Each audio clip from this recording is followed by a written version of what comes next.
Greetings everyone, my name is Napoleon Complex, I go by Ludendorff in the Slytherin forums.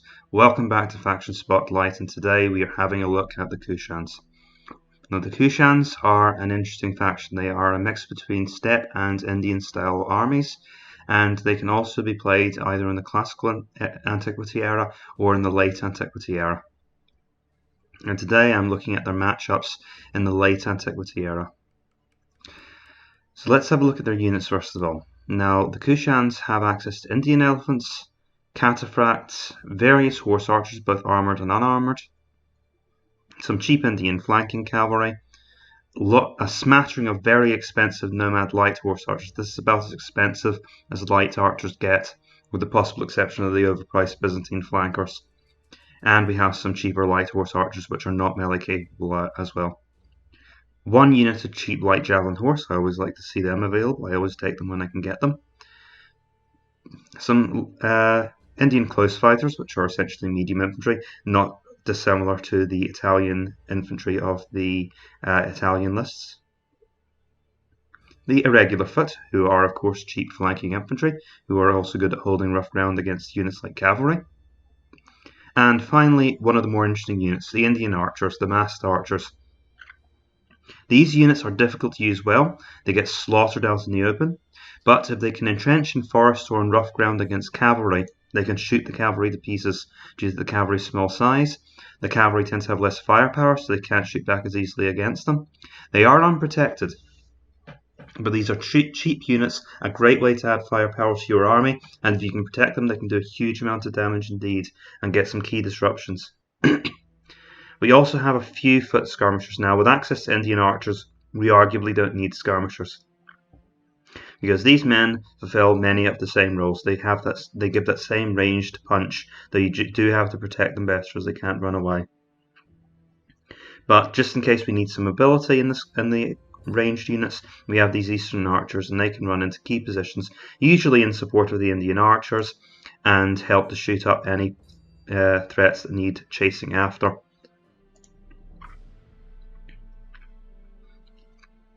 Now let's have a look at our enemies today. Now I have picked out a Hunnic Western with Germanic foot tribe allies to try to simulate a competitive list of steppe cavalry, and which contains both both lancer options and horse archer options, and with a small contingent of warband infantry as a reserve. This is the kind of thing you might meet in the league, and it's certainly an interesting matchup anywhere online. So the Western Hunnic troops today that we're facing, the main threats of course are going to come from the horse archers and their lancers. Now the lancers are a problem because both of these unit types can advance very quickly across the battlefield, and they can quickly take all of this key ground. And if I meet, say, a squadron of fierce Nomad horse archers, these are superior troops, unlike my average Nomad horse archers, so they will outclass them and they will probably shoot them to pieces. If, on the other hand, we encounter a unit of lancers, then my cataphracts may be caught on the downhill, and they may be, my cataphracts will be able to defeat the noble lancers one-on-one, but these are fairly cheap, and if they can manage to charge through the gaps or catch us on the downhill and beat the cataphracts that way, then the cataphracts will be outnumbered and they'll just be flanked to death. And as for my various horse archer units, these will not be able to stand up to lancer charges. We have one shot to disrupt them as we approach. We can try to shoot them down if we can concentrate enough bow fire, but that usually doesn't work.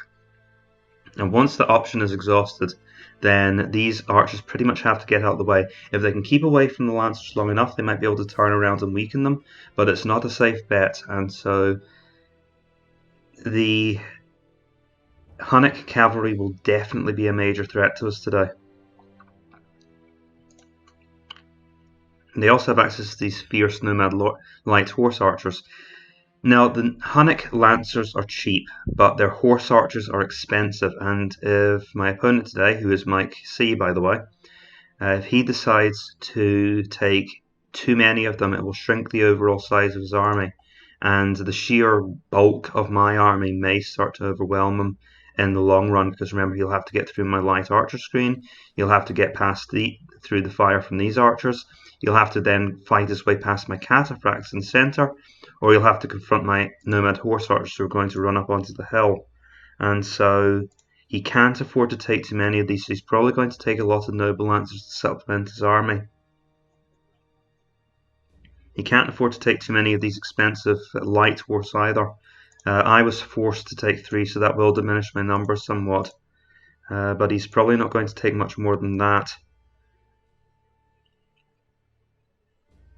We also have to, the longer the battle goes on, the more we have to worry about these warbands, although I don't think they would be a good pick for him today. He can't really catch these horse archers for him. Cataphracts will slaughter warbands. If you think that in my previous videos that noble lancers are bad for warbands, you should see cataphracts, because these are fully armoured superior lancers. They will massacre the warbands. And as if that wasn't bad enough, I have elephants as well. Now, if any lancers do manage to cause me trouble and break through into my back lines, this is my trump card. I can't move it into the front lines because massed horse archers are the bane of elephants, and the elephants are very much on their way out in this period of history. More and more nations are cut to take on elephants. You've got defensive spears, you have horse archers, you have the greater prevalence of artillery. There's just so much in this era that can kill elephants, but they do still have their uses strategically, and that's why I brought a unit of them today. Finally, we have a better light archer and light javelin list for me. He has a large number of ranged skirmishers, one melee oriented skirmisher, and I suspect that the threat will probably come from this hill. That's why I have just a few medium infantry floating around. They can either back up the battle over here, or they can go and engage any skirmishers that show their face above here. But they will be dangerous to me, and I'm not looking forward to the disruptions that I'm likely to take from fire from this hill. But with all the other things going on in this battlefield, I couldn't spare any resources to go after some threats here. And the main thing that I wanted to make sure is that I win the battle for this rough ground, this hill, and the centre passage, and anything going on in the periphery is secondary in my considerations.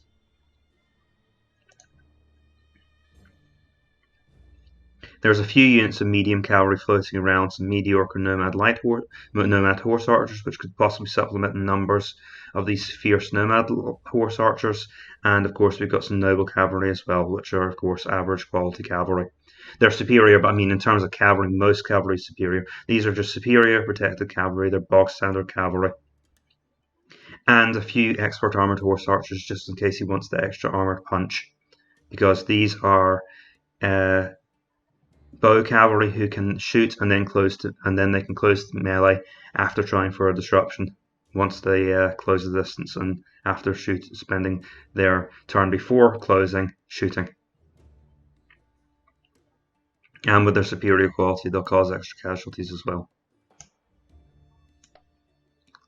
Now, looking at my strategy, and let's actually get into this and start setting up our generals. I have calculated that Mike's army will set up around here,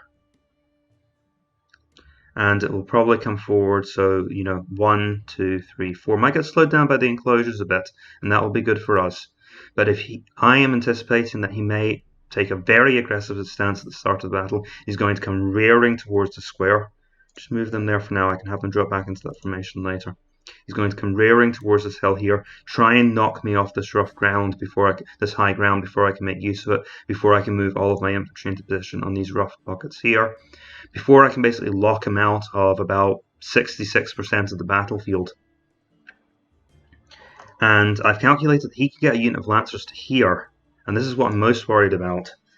This cataphract unit could find itself having to fight uphill, so what I'm determined to do with my light troops is knock any light units aside here, and then try and disrupt anything that looks like it's going to get to this square, or, well, this square is the main one. I'm not so worried about getting to this square because I move my Indian archers up on the second turn. but this square here needs to be protected, or I need to put something in this area that is an obstacle to his attempt to advance here. And I might even end up having to sacrifice a light unit to do it. I'm quite willing to charge my light cavalry into melee in order to obstruct him for a turn and prevent him from getting to that key point. I'm hoping that my cavalry will be able to knock any opposition out the way here. I've got some heavy cataphracts to do that and some bow cavalry here. And once we get to this point here, look at the diagonals. Now see hills like this. There's 100 height here, 25 height here. That's a difference of 75. Nothing is getting us off that hill if we can take that hill advantage, and of course if the situation suits, we can use it to charge down out onto the plain and really cause some havoc behind his lines. And he doesn't have any medium foot, so I don't have that to worry about. He might have some cavalry up here, so he could try to take that approach, but they'll be disrupted by the slope coming down, and I have Indian archers here ready to shoot at anything that's here, and I have close fighters ready to move up and drive off anything that gets a little bit too threatening and scary. And they will do well in that kind of operation, but I couldn't afford many of them, so I'm a little bit under strength here. I'm also sending troops up onto the hill. Again, I calculate that he could get to here before I can challenge him. So again, coming from being on reaching the square 1, 2, 3, 4. Yep, you can get to this point here, but I don't think he can get up here because the forest is starting to bar his way.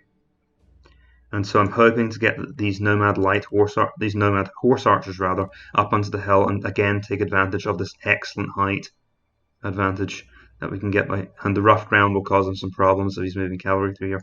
This unarmored horse archer unit is hoping to move to here, shoot here, and I think actually I will move, yeah, because these guys go straight forward here, and hopefully they can get around to here and threaten these squares. And again, just pour out into the central area and wipe out anything that comes this way. Setting up our generals, and this is going to be important because again, it is what will allow me to... Now my plan right now is actually to put my commander-in-chief over on this side. And I want my commander-in-chief to be in charge of this flank here. I think this unit here is going to get my second sub-general. As usual, I don't want to advertise where I'm planning to actually put my generals, so I will put it onto an insignificant unit at first, but I'm really planning on putting it on these cataphracts and then driving through whatever emerges here. And just in case that ends up not being appropriate, I can always use my ranged units to whittle them down because I have quite a lot of ranged firepower. Or my cataphracts can charge out in the face of arrow fire and just spread chaos throughout his lines. Again, I'm going to need the general here, so this group will want to give their general to... That's not my commander-in-chief. Hold on a second. Right, that's that sorted out. So just finished setting up my general, and the last key point is here. They should be going on to this general.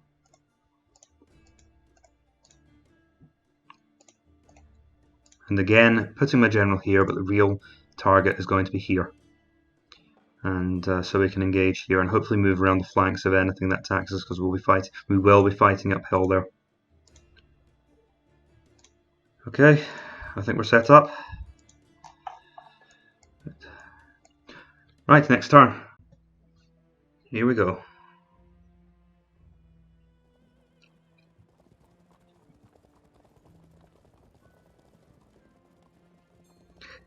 So he's just deploying now. So as expected, big wall of cavalry coming towards us. And my deployment's probably given them some cause to stop and think. Okay, he's being a bit more conservative there.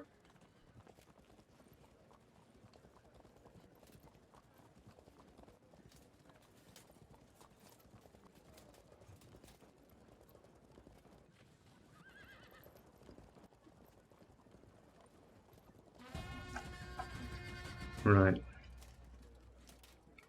So let's see if I have to make any adjustments to my plan. I can see cavalry coming through here, so I think we stick to this part of the plan. We're going to ride forward, and then we're going to try and take the hill. Follow up with the mediums. I don't think anything changes for these gents. I'm just going to close forward. The light cavalry could cause some disturbance, but I don't think it will be too severe.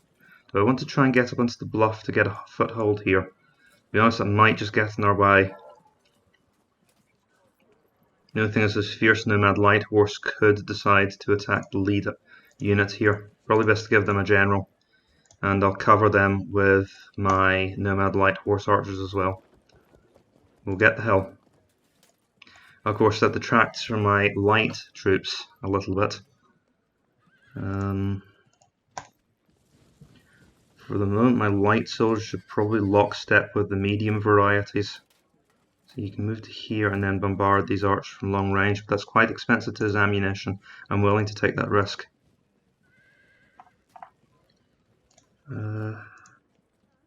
Right, we can get our light troops onto the rough ground now. I wonder if I should move my horse archers there too. Problem is then he would be able to shoot these units. Because he can't quite get concentrated fire on these eastern archers, but he will if I'm careless about my deployment position.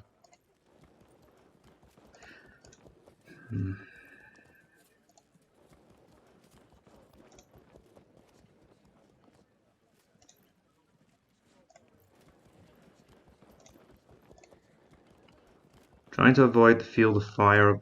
Oh, he says moving straight into the field of fire of the archers. And that would just be compounding my mistake. Damn it. Okay, today on what not to do with Ludendorff. Don't move your archers don't move your light cavalry directly into mauling range from archers. At least he can't do it to me twice.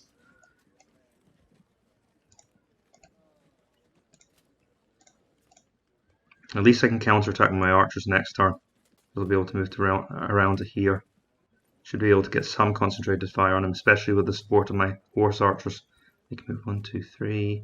So I need to think about his oncoming troops. But they are actually taking their time. I can afford to be a little bit cautious around his troops.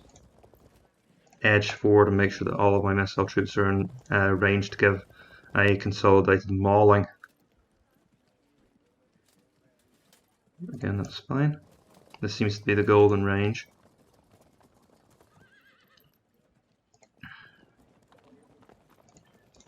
I think we'll continue the tradition of going around the sides here.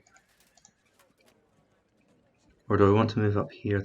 Let's see where I can ride up to. We want to turn in here, I think.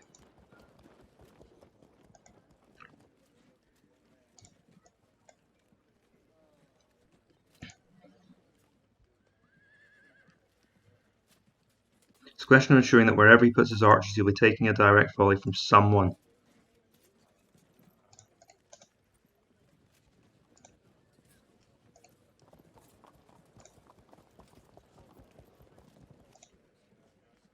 Again, that'll just be to my cavalry shot up.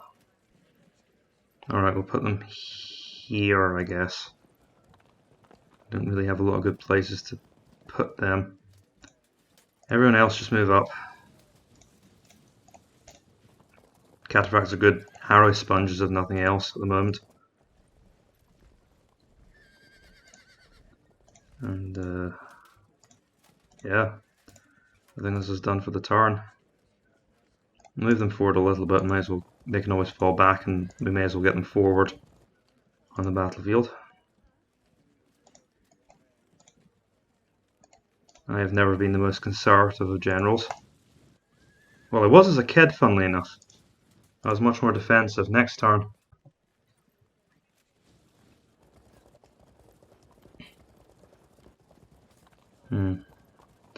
His advance is much more cautious than mine. So he was never planning on contesting the hill with me. Mike is making a much more conservative advance. He's getting up onto that hill.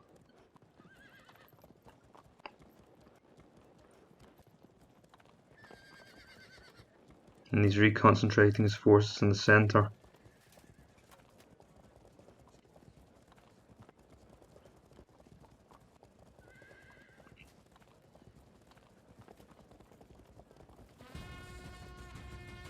Pretty sure I heard hooves in the mist there.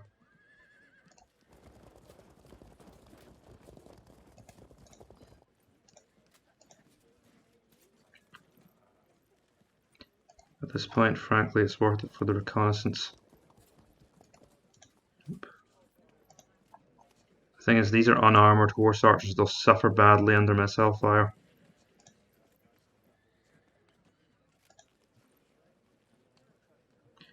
I do have to think carefully about my deployment here, because remember, there was going to be a battle here, but that hasn't happened. How large are the armies relative to one another? He has a much smaller army, which is a disadvantage. Again, like I said, these fierce nomad horse archers are expensive.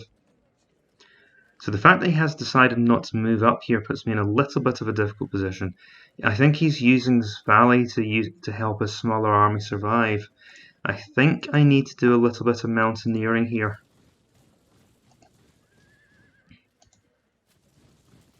Well, thankfully that's not a burden to me. Fighting in mountains is one of my favourite activities. I think I'm probably one of the few players who actually enjoys fighting in bad terrain.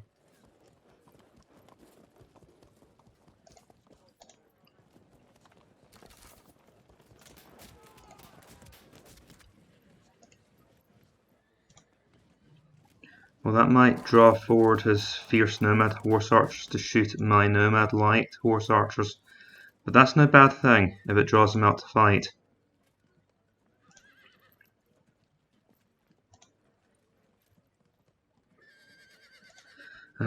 Do I want to move into the maw of his light foot? No, well, those are disrupted, so their fire will be reduced. May as well stick to schedule for now. And I think I will move in and I'll try and shoot down. On the held farm. I should maybe have held back a little bit. Do I want to go? Because I mean that unit's going to go, but at least he will not be able to shoot 2 units at full volley if I hold back. So if I move up like that, he will be able to do that. I'm actually worried about this. I've kind of moved my troops out of formation a little bit. This was the kind of opening he was probably hoping for. Right, you guys. If you could lend just a little bit more long-range fire. I know it's a waste of arrows, but we might just... I don't think that unit's going to blink. And even if it did, I'm not sure it's worth it.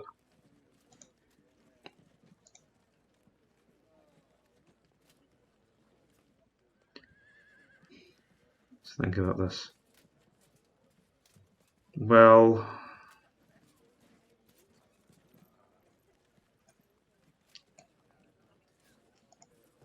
I suppose we just open up with a full volley afterwards. Okay, let's go straight in for it.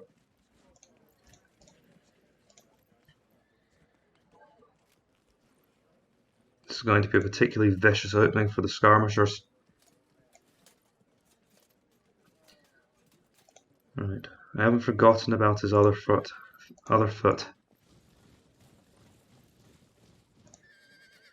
No, horse rather. Let's move up here.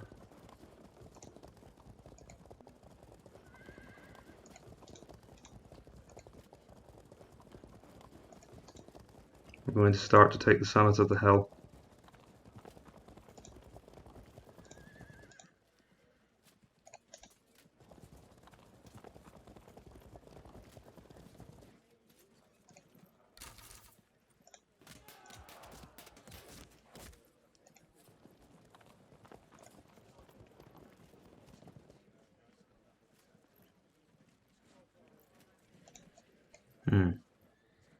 Yeah, they'd probably just pursue. Because we're far enough away for our troops to retreat. For a horse to retreat.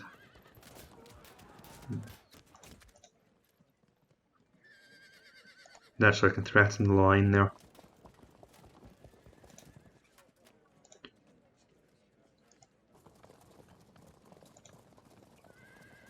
Try and maintain a checkerboard that my horse archers can retreat through. Alright, now we don't want to move everyone out at this point.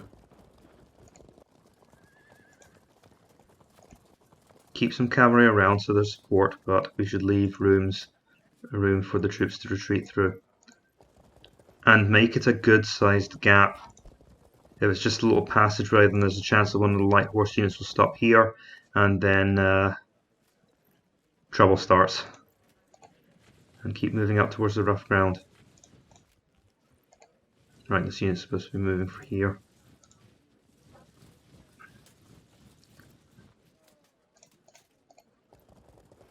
This isn't particularly efficient use of my troops, but we can move up onto the hill, I suppose. I guess I'll move here. We can zip up onto the hill.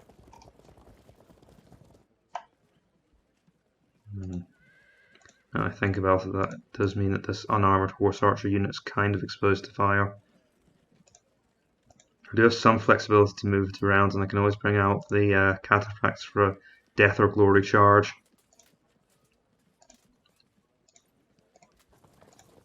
Try and keep everyone relatively close together. Doesn't matter if we close up, none of my units are vulnerable to being charged next turn anyway. And keep the elephant in theatre, but not too close. They'll disrupt the rest of my formation after all. They're supposed to be there as a last ditch reserve and nothing else next turn. Now Mike, I generally don't reveal the chat, but I do sometimes talk about some of the ideas that come up in it. Mike has... oh, that's clever. He came round the forest. He's pointed out a problem that the Hunnic list has, in that it's more expensive and my Indian archers can outshoot his mounted cavalry. So as he says, it's quite the puzzle. I don't know. I'm not sure if it's a mismatch, but then again, maybe I've just not used this list correctly so far. Because I do look awfully exposed over here, but part of that's the way I've organised my army. Oh, he's really going all in on against my horse archers here.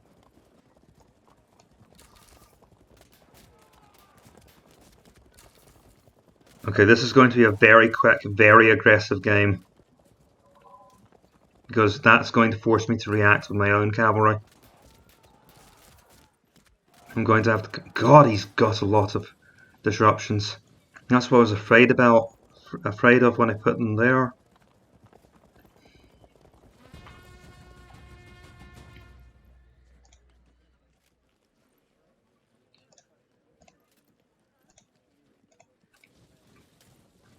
Right, anyone who's watched Time Commanders knows the dangers of obsessing about hills.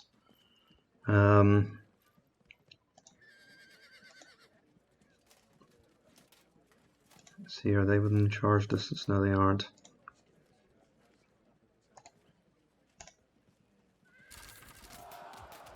Okay.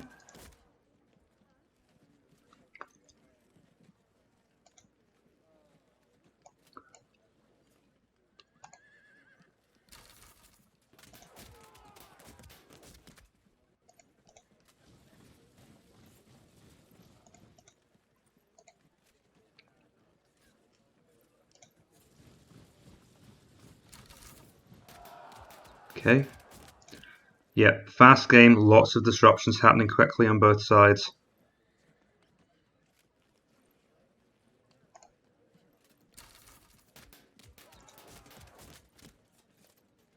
We have a decent chance of the auto break happening here. Just get rid of them. There we go. Hopefully that'll panic his Nomad horse. Good.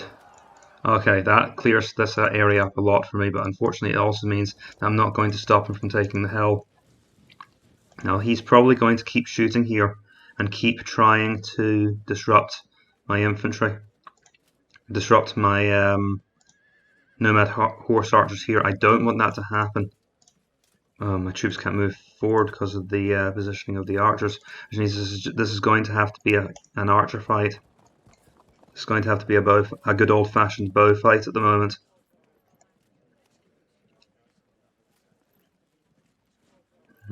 So, well, we'll turn back to shoot because any other direction, and we'll get flanked, or at least chased off.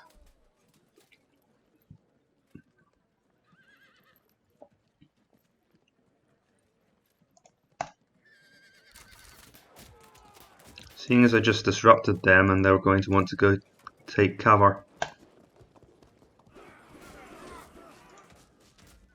Okay. And what about here where he's managed to disrupt me?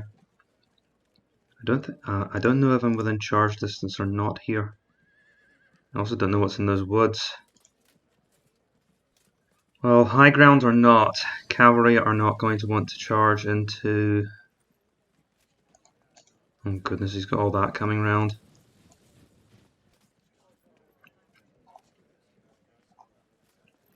One, two, yes, all the noble. I think this is where we want our dreaded elephants to arrive.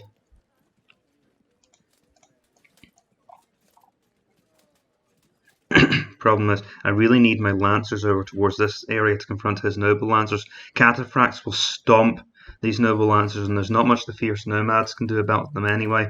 But these units are entirely unsuited to this kind of battle. Mike was really clever to send these units around the sides, which is obviously where because you think about moving archers onto hills, it's the logical thing to do.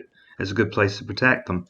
But these lancers are still too powerful, I think, to because they're superior lancers. These are just average horse archers. The impacts from these lances will murder unarmoured horse archers. And he can actually charge them, so I try and fall back. I'll take a cohesion test. This is quite a dangerous situation. I need to think carefully about what to do here. Let's see, just making sure I resolve this flank first, because this side's more complicated. Well, the rough ground could protect me a bit.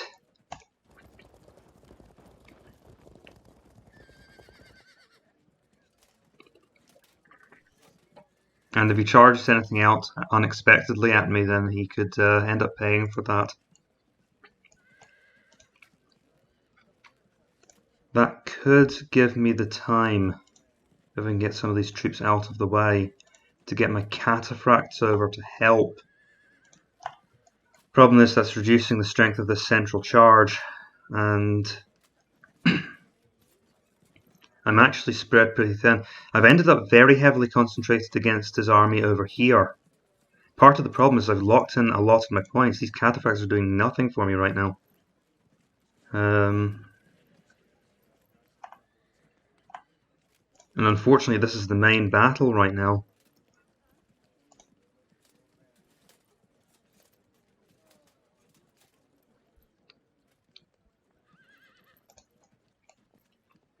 The other alternative is just to turn around and hope that my other units can hold them up for a while. If these guys general up, they can possibly stop a unit of noble lancers, given the height disadvantage involved.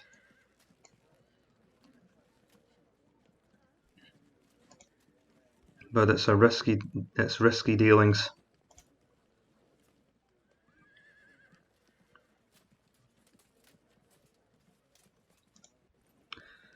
Okay, I don't know how well this is going to work in practice, but I'm going to start to shuffle cavalry over. That unit's protected on the rough ground. How much is that really going to help?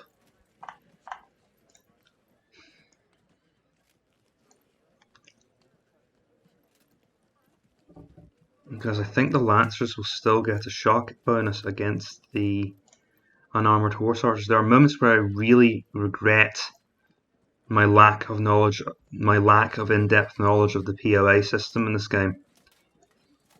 Because I have quite a good intuitive understanding of the game, but I lack that in-depth knowledge that some of the other players have.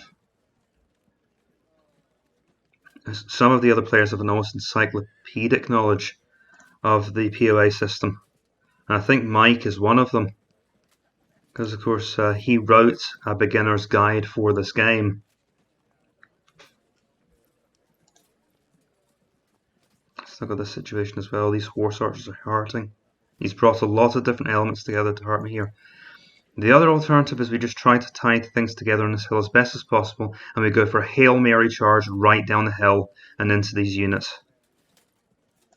I think that's kind of premature though, given the situation.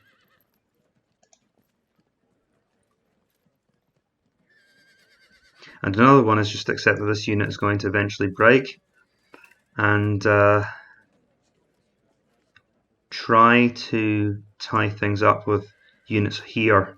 So maybe take one cataphract unit over and use a combination of the Indian archers, the cataphracts, and the elephants to tie up any forces coming through these woods, while the rest of our army gets on with the job of fighting the rest of the army.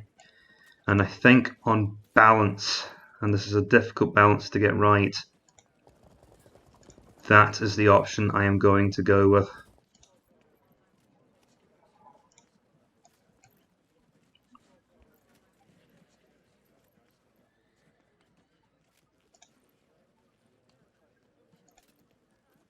But the tricky part is going to be keeping my cataphracts on the high ground as they maneuver around, because we're already in a potential pitfall. They charge and drive everything. They could end up zone of controlling the cataphracts with the warband here, and then the rest. I need at least one unit of cataphracts, I think, to help with the situation. The elephants can do a lot for us once they move up. And my horse archers on the high ground will be able to do some work. Okay, I do think we need to move this unit over here. And we'll bring this unit in to support.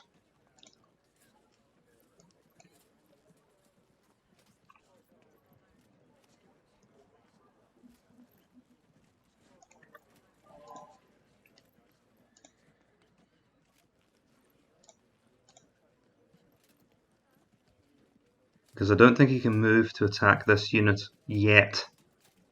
And this unit's on rough ground, so we've got a little bit of time to repair. That buys us some time that we really, really did desperately need.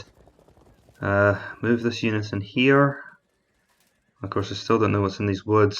Something could come charging out at us.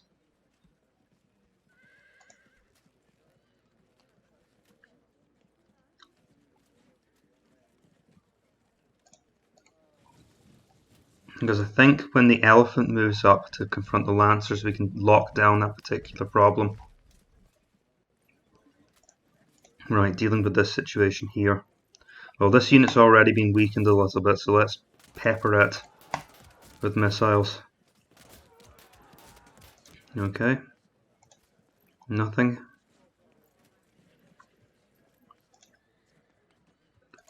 I'll move my cataphracts to here. I do need to move this unit back to protect it.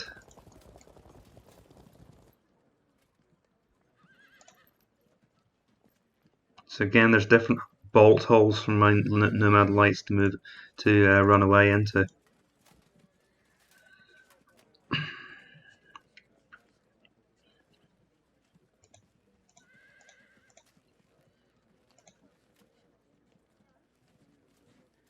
I don't want to, if I move onto this square here, his fierce Nomad horse archers will come forward. I want to try and draw them in. I know they'll maul my Nomad light horse archers here, but that then allows the rest of the army to come forward and really hit him hard.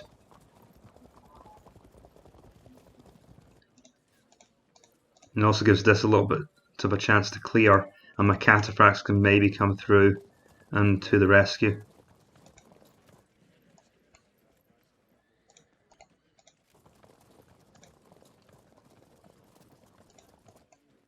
Honestly, this is a waste of their time.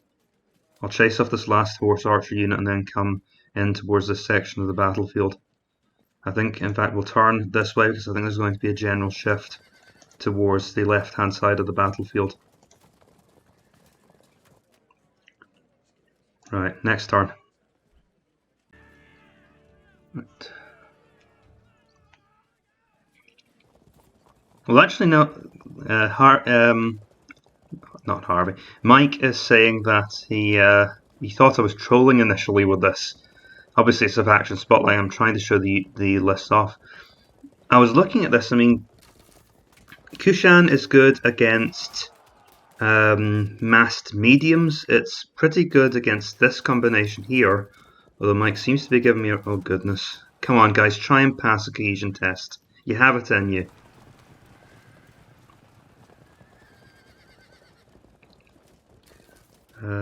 They're actually good against. They seem to have a good roster against a lot of different factions, and I think they have potential. But I've gotten. If we keep losing cohesion tests like this, it's going to get very ugly for us.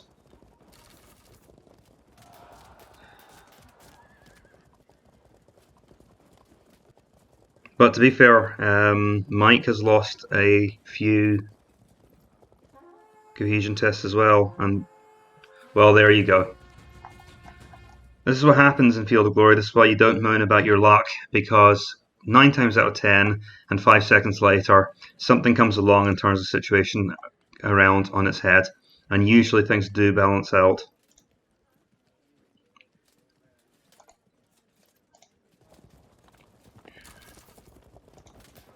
So enough trying to just talk about whether the Kushan have the advantage. Let's try and prove it by winning. Or not, by losing. Shoot those noble lancers, those warbands are too resilient.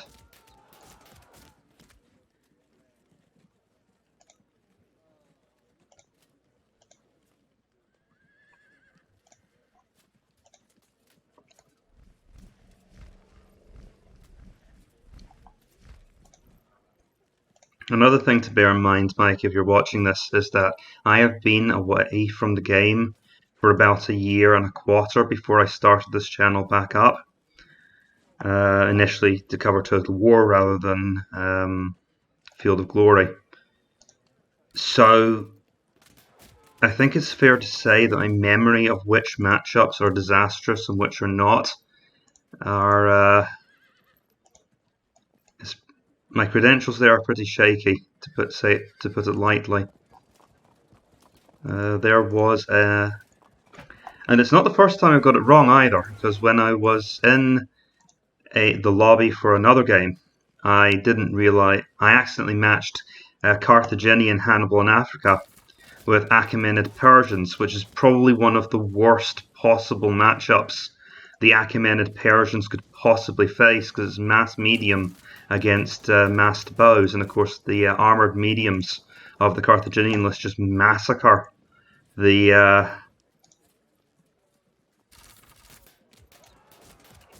Achaemenids. And my opponent really, I don't think I was on speaking terms with my opponent after that match. He really was quite furious with me. Well, we'll move on to here to try and create a traffic jam. At least, oh goodness. How did you move all of this around here so quickly?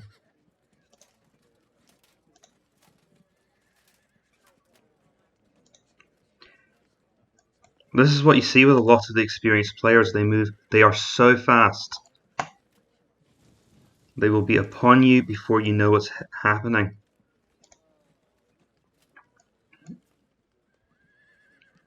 Let's see.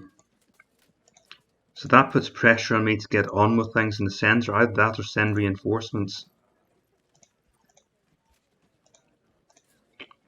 Do I keep just raining fire? I'm not really thriving in the missile battle.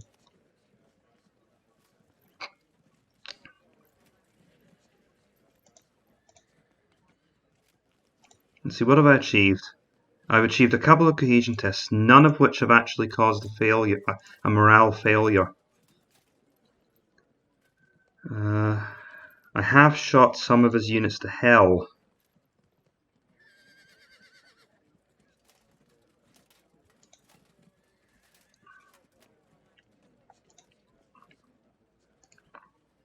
To be perfectly honest, these units probably don't want to hang around here. Let's charge here and get... I did not think they would try and take that fight. Disrupted like as they are.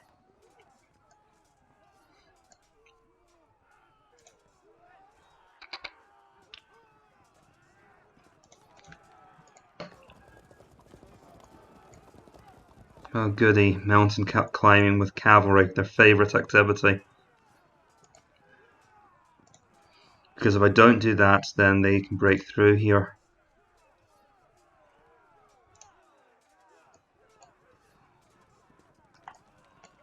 What I can try to do instead is park the Nomad horse archers on the rough ground and try to protect their backs, but it's questionable whether we can manage that.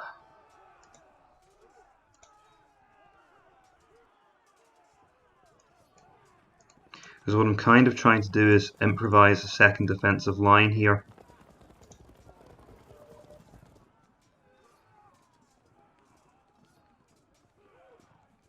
Let's see. I think he'll be upon us next turn. Which means I need to think more carefully about this, really.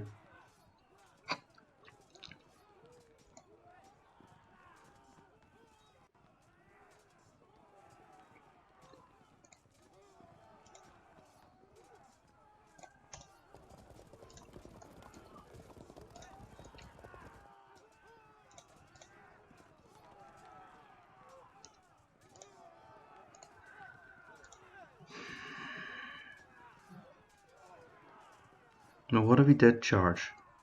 Would it necessarily matter? Kind of. It would be disastrous actually. He's really caught me here.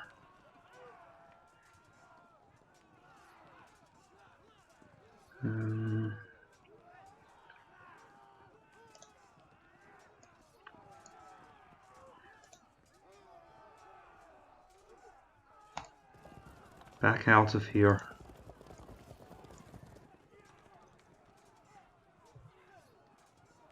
Wait a second, I'm being an idiot. He can't charge.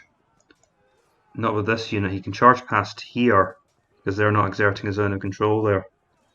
But that unit can charge. I mean, it's still not great, but he shouldn't be able to get to the rough ground. If they back out,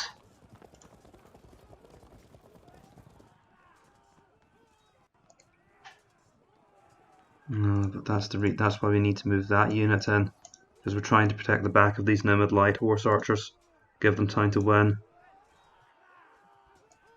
It's a bit desperate giving them my commander-in-chief. I just realised I need to turn around and lock them in place.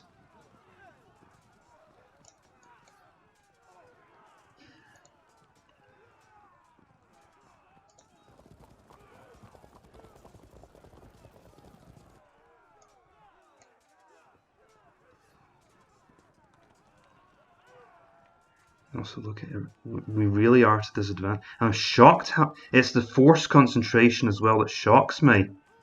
How did he get all of this force around here?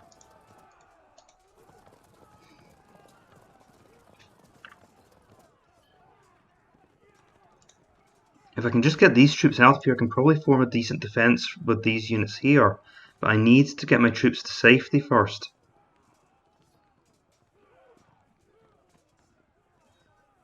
I don't want to lend them a general. And what happens when they move there and then run off there? They'll get flanked.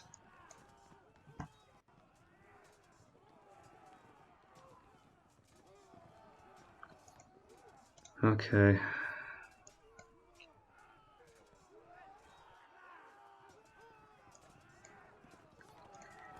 Because the archers can charge, you see. Okay, it looks like I'm going bouldering whether I like it or not. Need to get my cavalry out of there. And that's for the centre. Get our troops out of that killing field.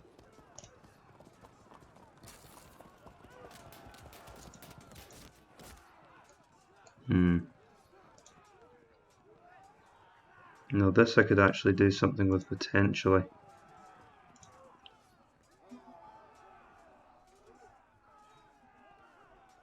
Thing is, I'm too aggressive.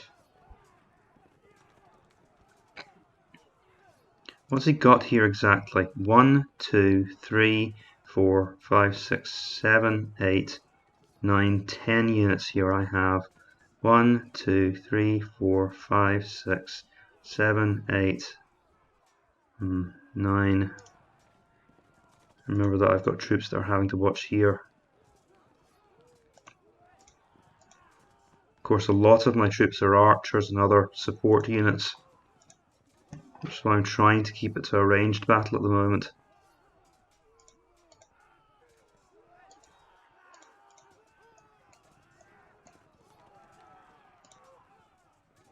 I think I need to move to here to keep these lancers in check.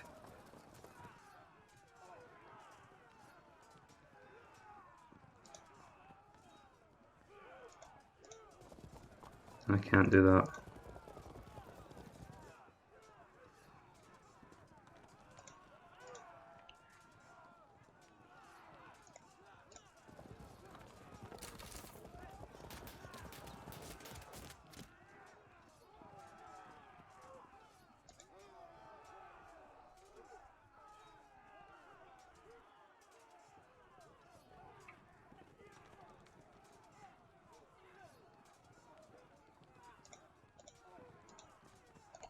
I actually just pull my archers back a little bit and create another line here. So this will get in his way. He has got a lot to get through here. And if we just keep our formation and wear his army down as it comes forward, run him out of ammo, and then when he's ragged and exhausted, and that is the Hunnic weakness, when they are out of arrows, when they're vulnerable and low number of units have been shot to hell, that's when you counterattack. But you need to absorb the initial Hunnic onslaught, and that's what I found in past battles involving the Huns. That said, I want to keep them relevant. I'm worried about the flanks of this cataphract unit. But in hindsight, that's really the cataphract's responsibility, isn't it?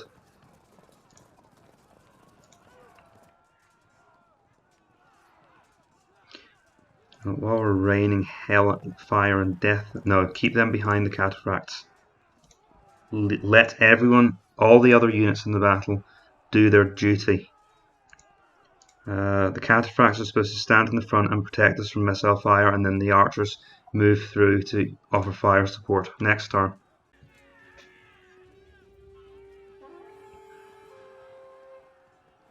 The punchline of this is a mismatch, as I set up all my other games for the series as mirrors.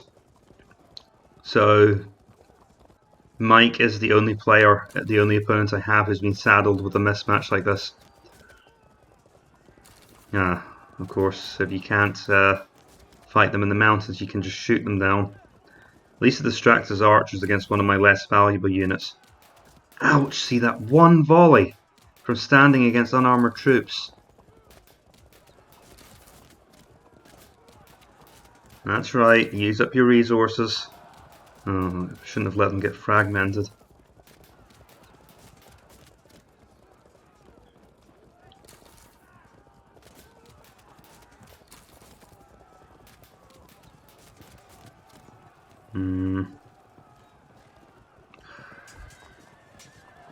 I hate it when they suddenly break through like that.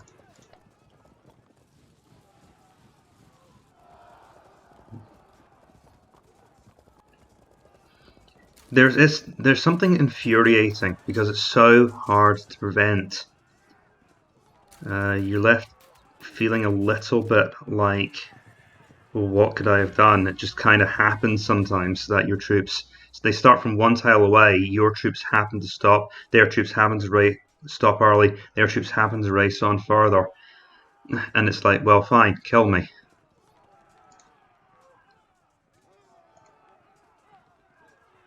Maybe not my most profound statement ever, but that's honestly what it feels like.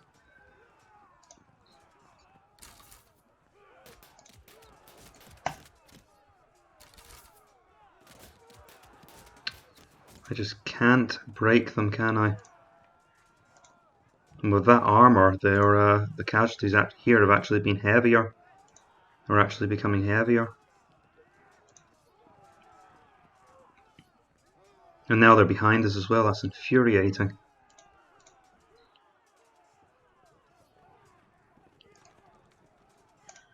Right.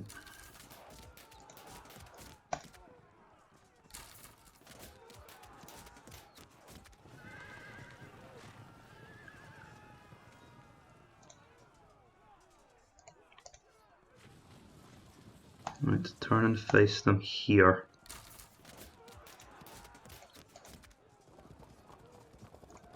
And yeah. Excellent.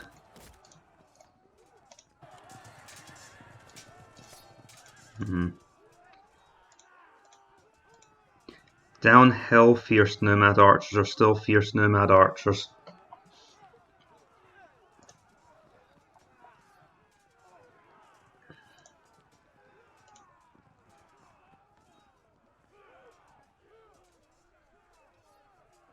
Well, my missile screen is fading away.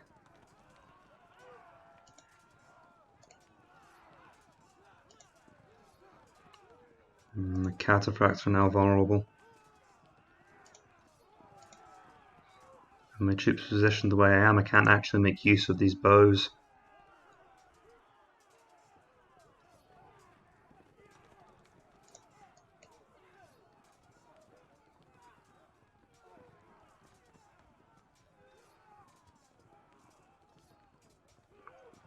Because the problem is that these warbands or these cavalry just have to charge and keep the cataphracts busy for a while, and then these lancers can come roaring into the rescue.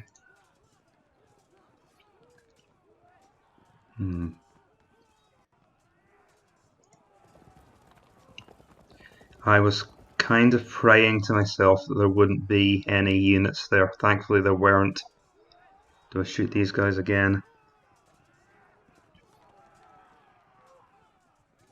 Or do I go after someone else?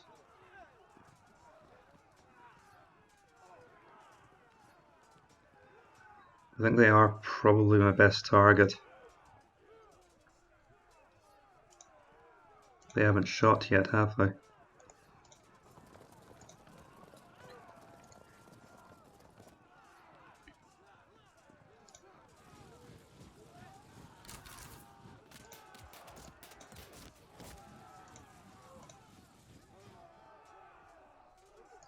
I think it's still worth risking the charge if we can get a little bit of extra fire into those Nomad lights. Good. I mean, I'm definitely putting pressure on him now. He's lost a lot of troops to bow fire.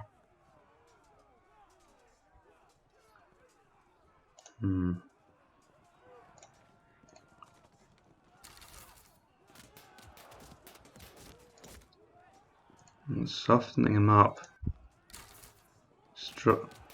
Nope, couldn't get the straw that broke the camel's back.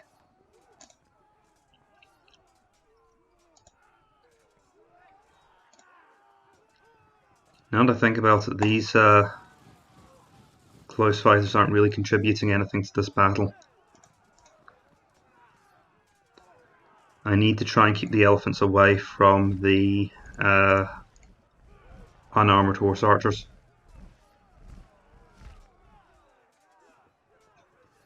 Turn these guys back around.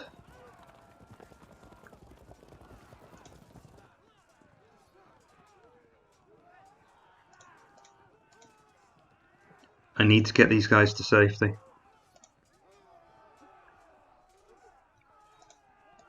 Unfortunately, there's not a lot of safety to be had.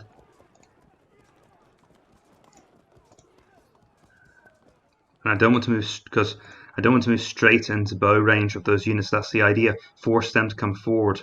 Force them to waste their resources. Although we're going to take a point blank volley from this unit, whatever happens.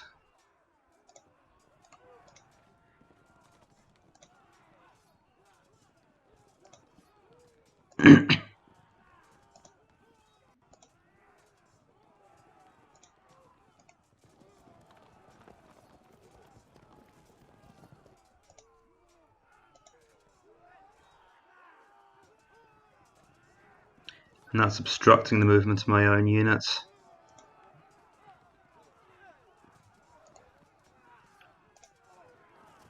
So I have to move like this to cover here. I could just come forward, I suppose. But that means moving straight into bow fire range, which I don't want to do. The whole point of this is to try and keep his units under fire. We're just going to have to tank a round of fire here. And I'll move in next turn with full strength. And oh god, I just realised how dangerous this is.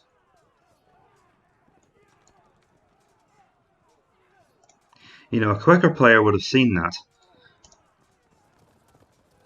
So he's blocked in now, so I can afford to do it.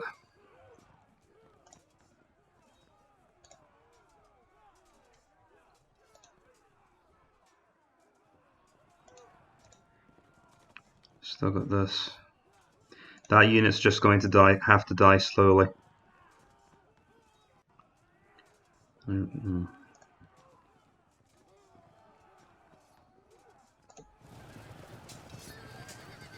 at least it shouldn't take long to win that fight, but it was a waste. I'm definitely not going to throw my CNC into that disgrace next turn. You know, if they're going to die, they may as well die in the most distracting manner possible. Oh, of course, they fragment immediately. You guys couldn't even die right.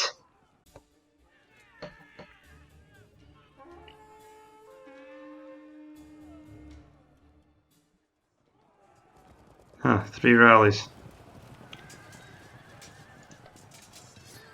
Good choice of target. Oh, you useless morons!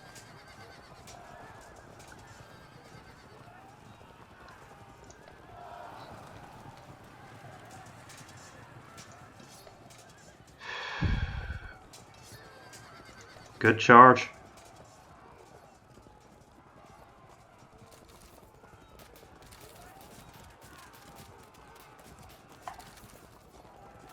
I said this in another match recently, sometimes you just have to attack.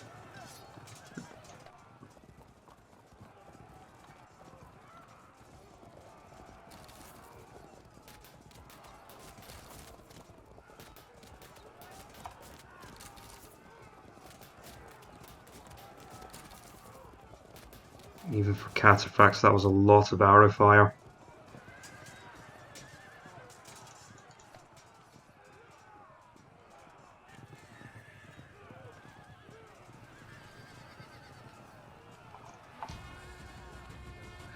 Carried off my commander-in-chief as well. He won't be popular when he gets back to camp. Give them the general. Hopefully a general who doesn't completely suck at his job. Right.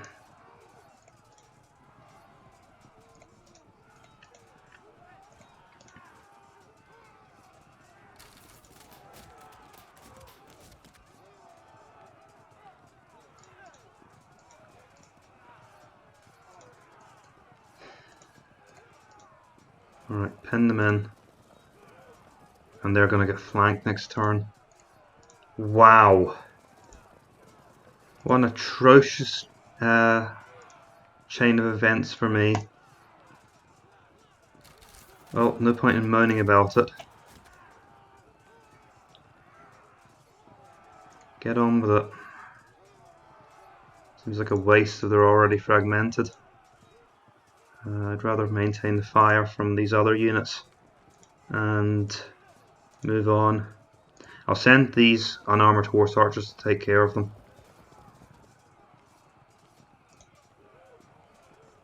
In which case we'd better make sure we cover that square. Do I move around? No, he won't be able to help us. What I can do is charge in here and hit them while they're disordered. They managed to disengage. It's a little disappointing. But I think we're still in a good position here.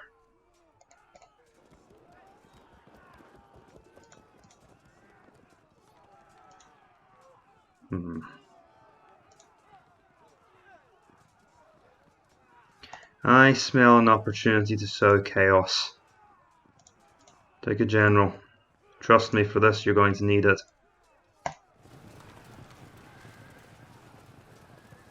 You lazy sods!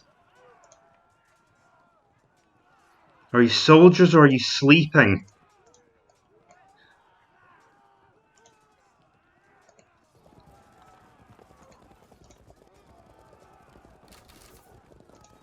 Right, next step, rain fire on that position.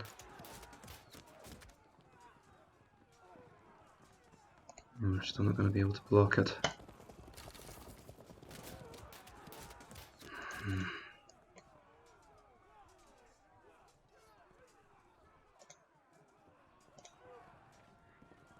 So because they can charge next turn, I have to do something to try and protect my units.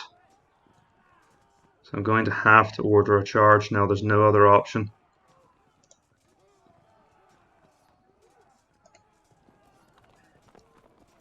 So let's soften the enemy up first.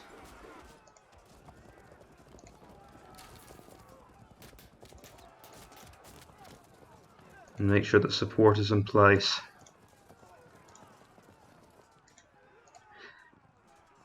Cha!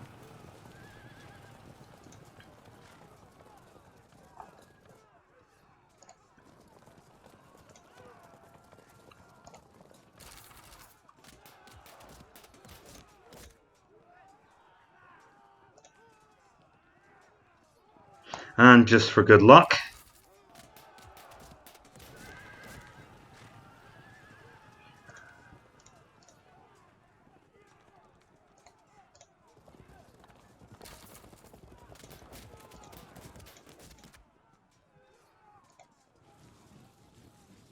I hope my war cry there didn't frighten the neighbours.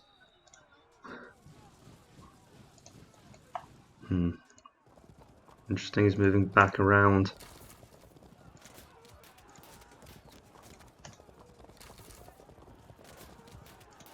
Well, let's not waste time blundering about in the bush. We'll move back to here and support the fight. I'm sure they'll be back to trouble us.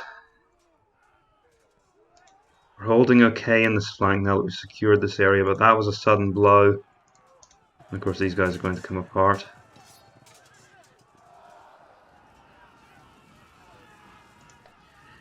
I mean, I can't really defend my actions, to be fair. My troops have made mistakes, but their commander has been bungling too by putting them in those situations. And I just realised these fierce Nomad horse archers have a good chance of blowing through into here. Either that or into our back lines, but at least then the Indian archers will be able to control them a little bit. Next turn.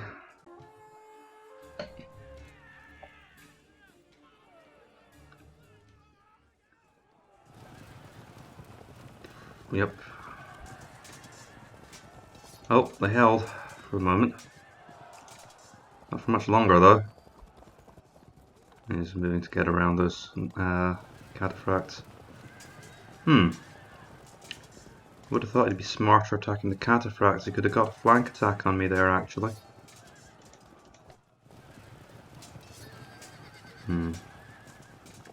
Roughly even terms, he's trying to get a fragmentation.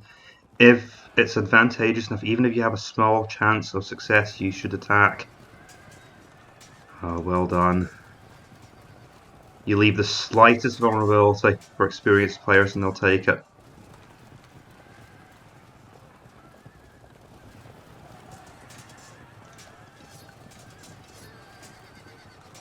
He's going all out here.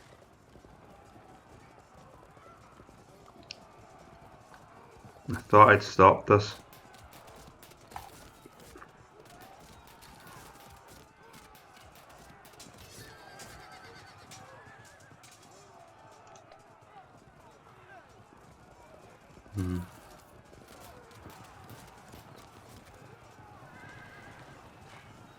And there he goes, using his light cavalry to keep a rout going.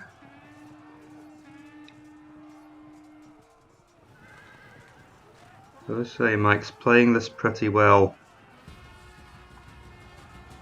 That I'm giving a rather lackluster approach today.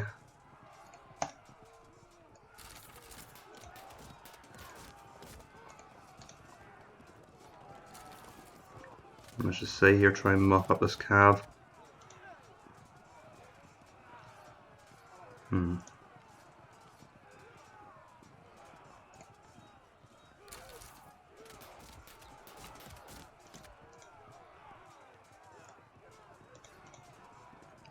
I don't want to turn my flanks to that unit. That's alright, I can clear this up.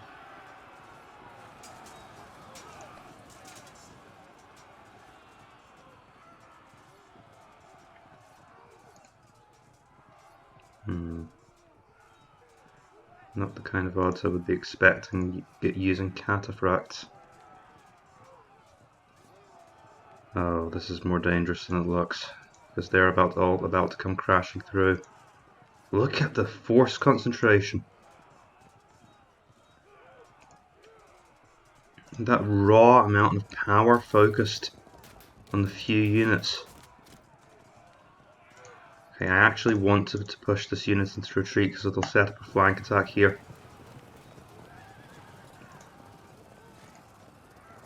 You see what'll happen? They'll retreat and then they'll expose their flanks. That was not what I wanted to see happen from that. Finish off these guys here.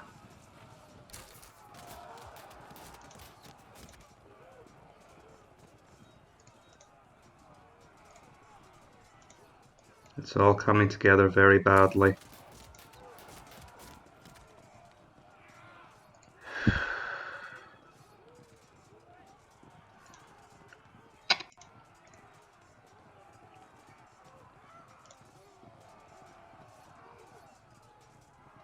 Those aren't good odds even against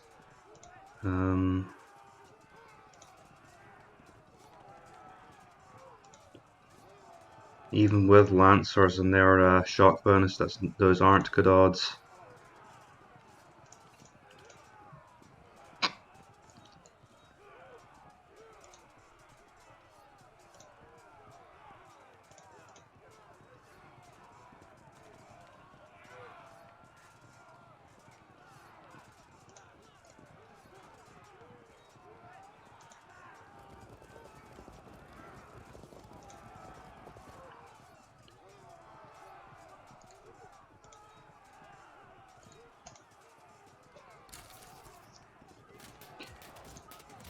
Those fierce Nomad horse archers have taken everything but the kitchen sink to bring down.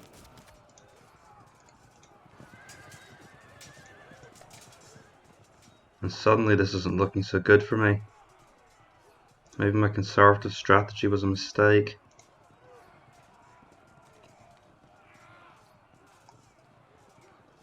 Because he's about to come screaming through here. Which means he's probably got a good chance of catching these unarmoured horse archers in a position they don't want to be in.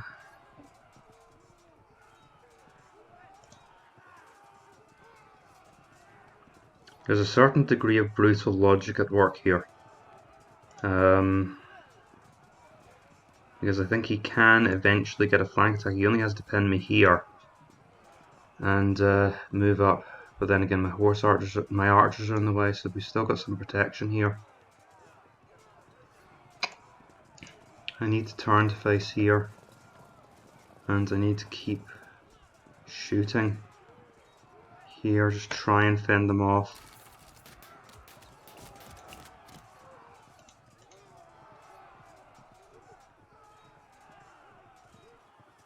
But this is forcing me to think like a defensive general, and I don't like doing that.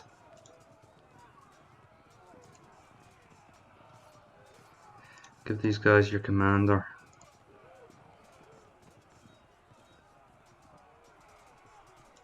I have an idea.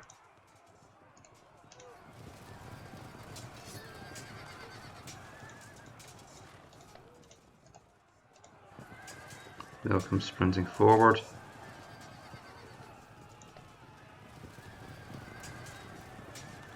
Not where I thought that was going, to be honest.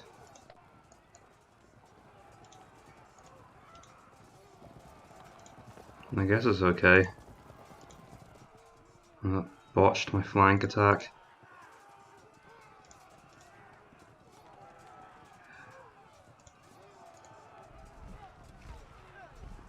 An elephant charge into them would be devastating, because they're also severely disordered.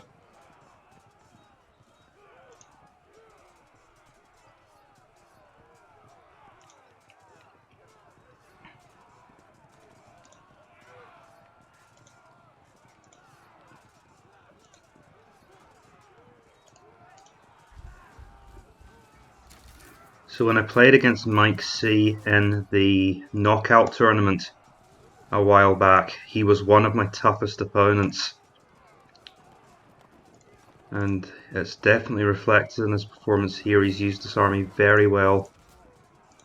I think I am bringing it down, but it's pushing me. Oh good, they ran in a not horrible direction, I guess. They're going to block my charge, aren't they? Jeepers.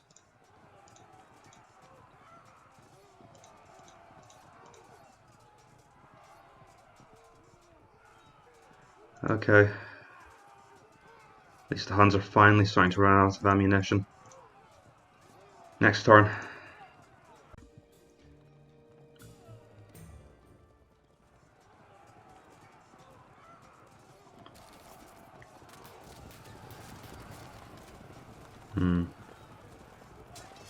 Not sure that's great for him.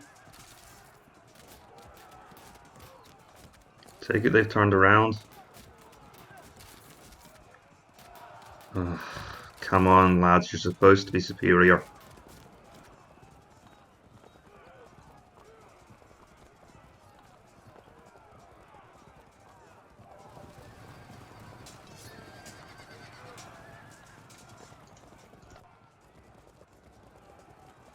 Jesus. That unit's so powerful, it has an advantage over my archers even on the rough ground.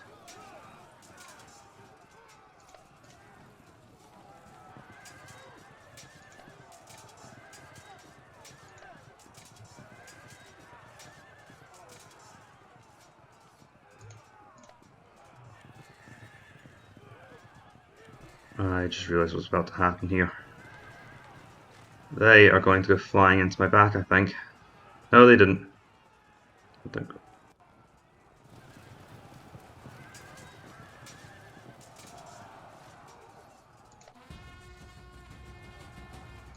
Well, that was fun.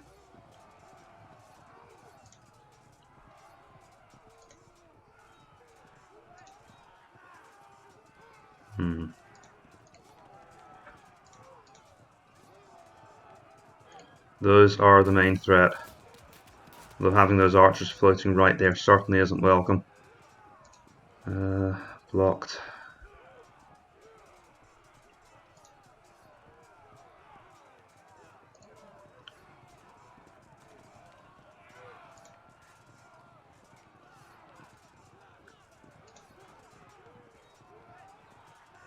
I wonder if I can get them to run away in this direction. Maybe even set up a flank attack on them with this unit. Oh, but we're blocked in here. What I really need is to finally route this unit. I don't really have a good angle on them. Might be better off not doing anything too complicated here, just pin them in and start to shoot them down.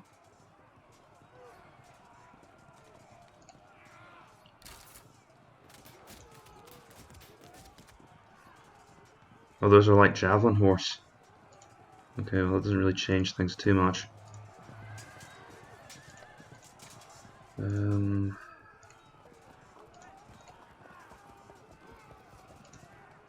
Keep them until last, because I think it's fairly obvious we're going to attack here with archers. Okay, keep firing. Because I'd actually like these guys to choose to break off and hit them again in the flank. Oh, but we got the fragmentation, so they'll stand. Alright. They are slowly going down. A 10% chance isn't pretty. We stood our ground. Now those noble lancers are already severely disordered, so this won't make much of a difference. I'm now threatening the flank on this unit, which is probably the more valuable target at this stage. Okay, moving here to finish them off.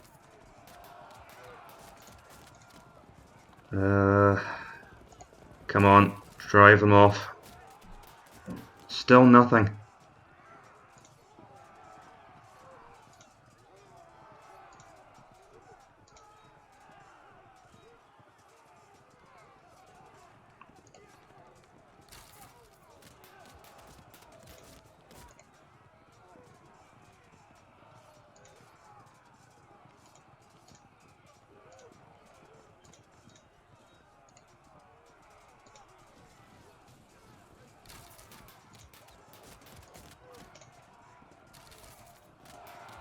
Okay.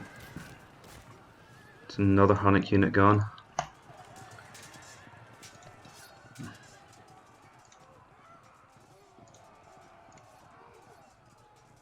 Well, I'd rather charge in and die in melee than stay here and end up being cannon fodder. Is there anyone I can give this general to? I don't really need him here.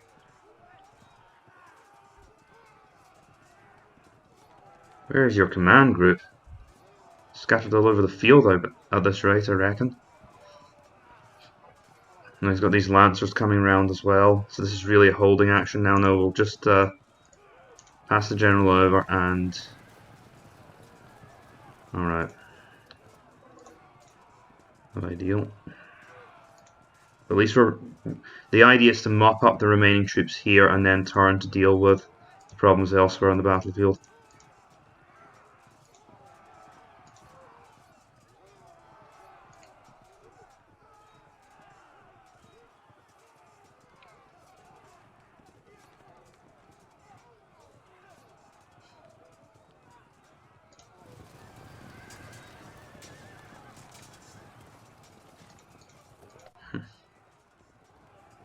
Next, well,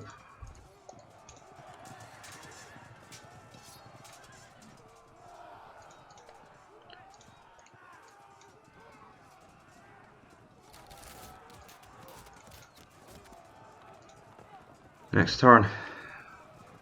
What a messy battlefield. Yeah, Mike C mentioned the fact that a lot of my army is bowmen, which are tied up in the rough, which means he can't get to my rout percentage. I don't think the bowmen there are too invulnerable, honestly, because he's caused quite a bit of damage to them. Ooh, that was a good move. Because I think bows on rough will lose to generaled up noble cavalry if they can stand their ground for long enough. Ooh, I'm glad they didn't engage my unarmed horse archers. That would have been bad. Because all he has to do is keep charging here, and I think he'll break through.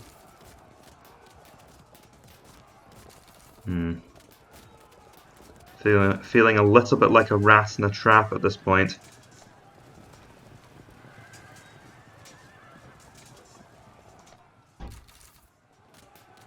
Ouch! Was that 43 casualties?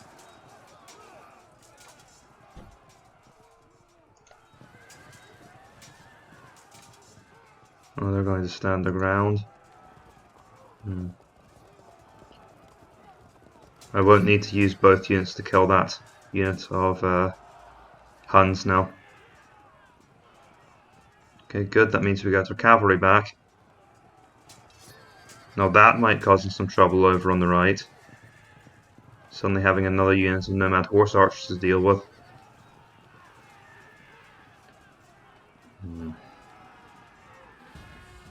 Got some mixed priorities over here because I need to do something about this situation, but I've also got this emergency evolving over here.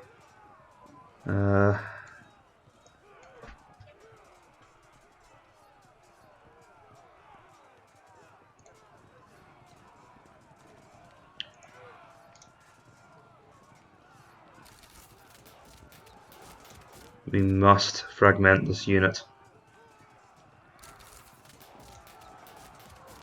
Either that or I'll need to move this unit in. I suppose I could do that.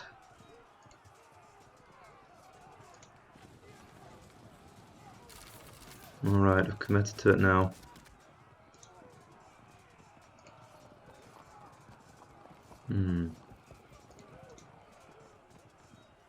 This does give me an idea.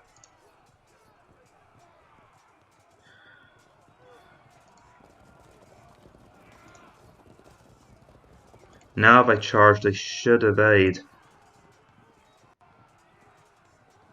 I think, or will I? I don't really know if that's how it will go.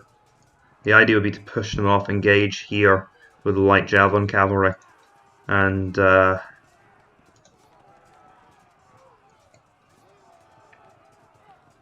then try and get the rear charge on these guys. I suppose I could do that anyway with my fierce Nomad horse archers, because I think we will just end up pinning this unit with the horse archers now. Yep. And now we get the fragmentation. Well, I'm not going to complain, really.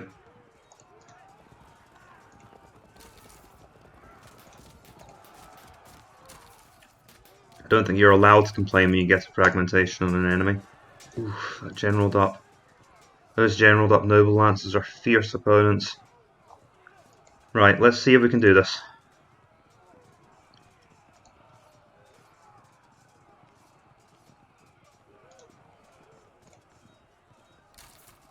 Spend that ammunition now. No more.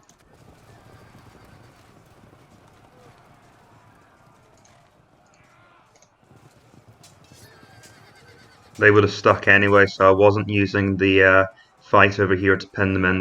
They didn't lose impact, so they would have stuck there. And I think given that that was the position, I can be forgiven for that. Oh, that was not as effective as I'd hoped it would be. Between the general and the fact that these are unarmoured horse archers, the fierce nomads actually have the opportunity to get the upper hand here. We can get exactly what I was hoping for here. And I've decided that I really don't care about my elephants getting flanked.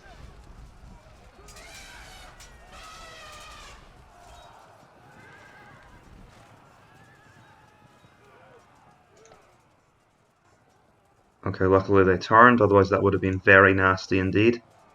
I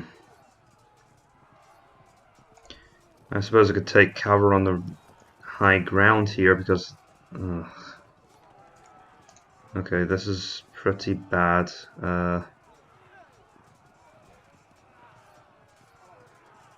Because we're going to get flanked if I move up into the hills, but honestly,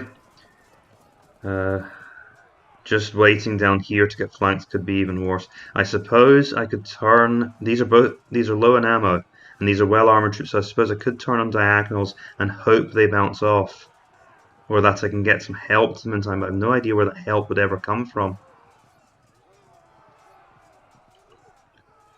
Let's leave that for the moment and take our victories here, hopefully.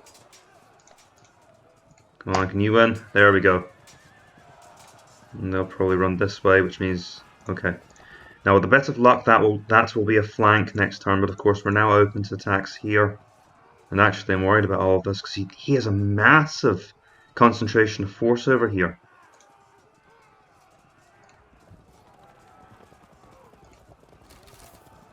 That should end it.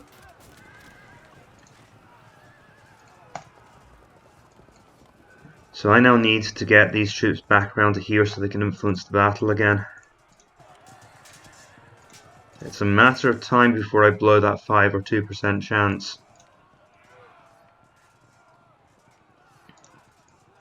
So I think I've got the upper hand.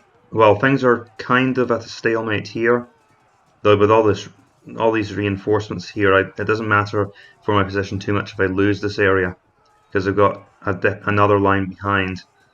Starting to get the upper hand in these fights here, but things are bad down in the valley, where my troops, the spearhead of my attack has kind of been cut off. And there they go. Uh-oh, this could panic the elephants. Elephants hold firm. Thankfully there's not too much around that can bother them with archer fire, and my elephants can hopefully cause these lancers problems in case they try and flank my cavalry. But they can't be everywhere at once. Yeah, I think we've got this now, but given the difficulty of the fight for the Huns, Mike has certainly given me a good run for my money here. Next turn. Right, so I think Mike seems to think that this is over now.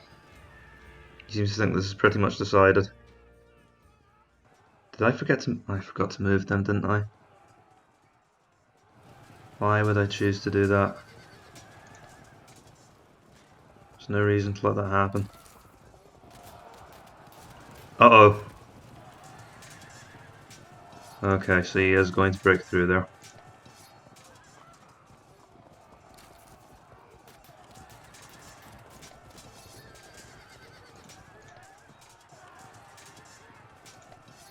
Alright. Oh, he chose to just stand there firing at us?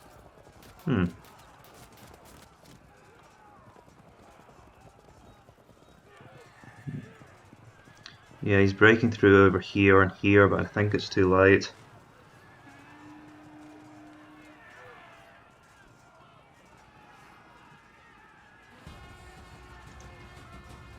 That also gets him out of the way of my elephants. But he can... let's see. Oh. I suppose my elephants need new targets. We'll take this flank attack here. Right, that's to be expected. Alright, these guys will break off, so let's conduct that first. We'll take a pot shot at them. Go away, please. See what happens here first.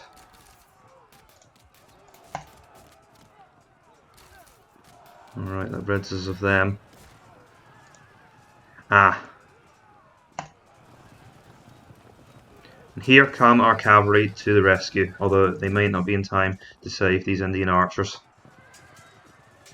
I stood this turn, but I think the fierce nomad horse archers will break them next turn.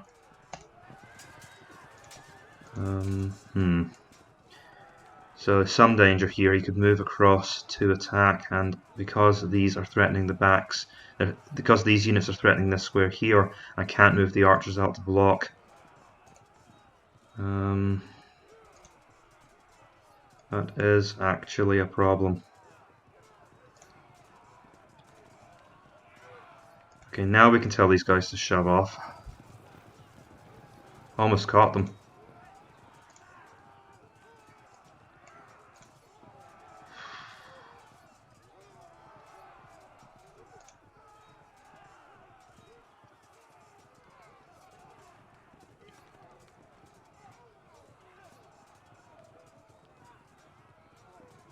I think I can see a way to block these units if I'm careful about it. No, not really, because they need to somehow get to there. That's actually really bad placement of those fierce nomad light horse archers, and it's entirely self-inflicted. Let's see, because what I could have done was move these units over to here and then block the square here and use these archers to defend the position.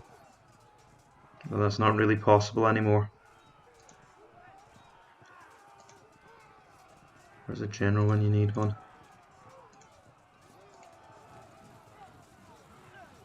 We'll move up here to block these progress of these fierce nomad horse archers.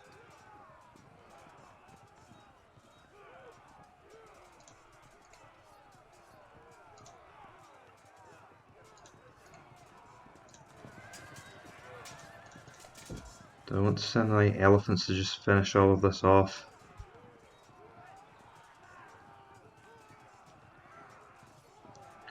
I think I could possibly run them into... oh wait a second, we've got this coming round to kill the enemy off. Problem is, I don't think I can charge from there yet. Right, working this one problem at a time. They can turn around next turn and threaten the flanks here. Now, it would get my cataphracts out of danger.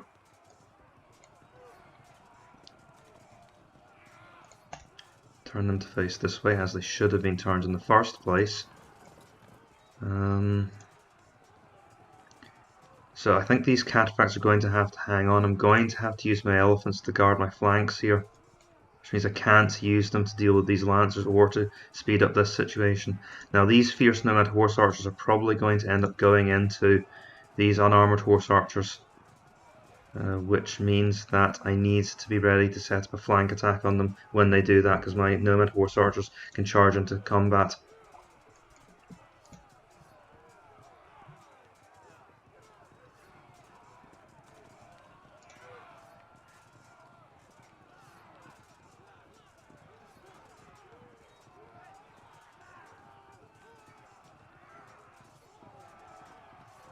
We exert zone of control over there whatever I do, so I think I may as well turn around to start shooting up those lancers. At this point, we're really not going to be able to do much on that front.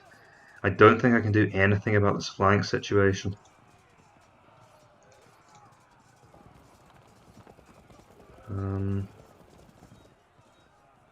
I can start to move around and set up a flank attack of my own. But beyond that, there really is nothing I can do. I can trap his lights into combat. Maybe end the battle a little bit faster. That's what I can do. Okay, so they're trapped. The elephants are going to the rescue here. Oh, well, maybe just cover this area because they'll disrupt my cavalry otherwise. I have enough resources in the battlefield to finish this now in my favour. So yeah, I think that as discussed, the Huns just don't have enough steam to deal with the Hephalites. They have a smaller number of horse archers, and their lancers aren't particularly well set up to deal with these cataphracts. But another main issue is the presence of these Indian archers on rough ground. It makes it very difficult for the Huns to control the battlefield. Right, next turn. Well, that's one rally I didn't want to see.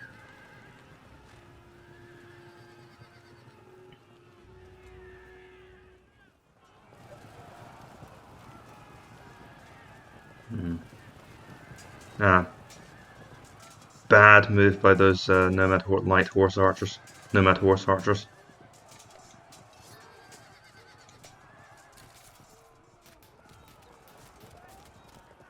I'm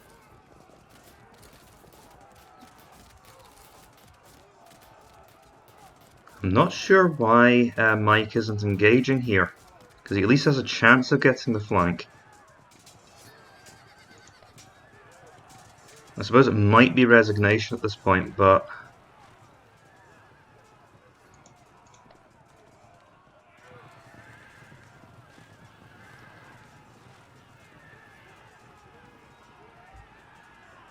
that could be trouble. So they decided not to pursue, and now he could potentially get a flank attack by turning here, because his I'd have to move here to block it there.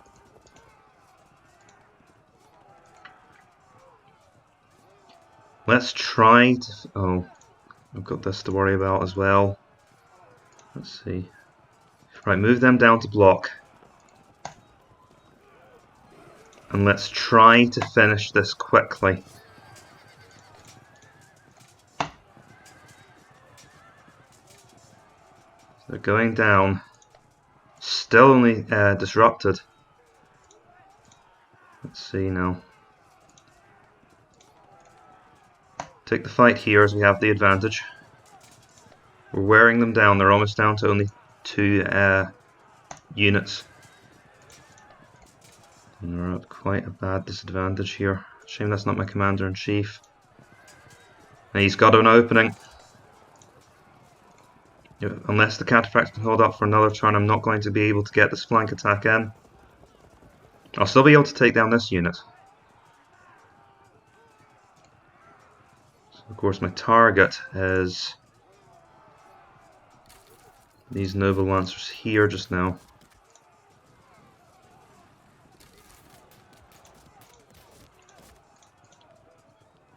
Okay. What I'd like to do is set up to flank these fierce nomad horse archers.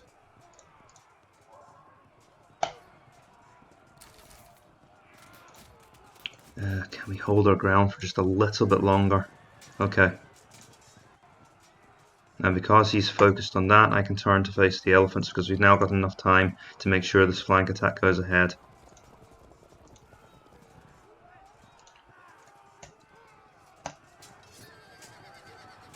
And just in case it doesn't, I'll continue to knock the stuffing out of these noble lancers.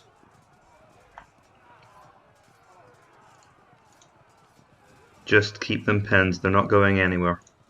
They can shoot at us, but that won't cause much damage. And that's it, next turn. Well, it might end this turn actually. Oh, well now it won't. Not that those archers will come back.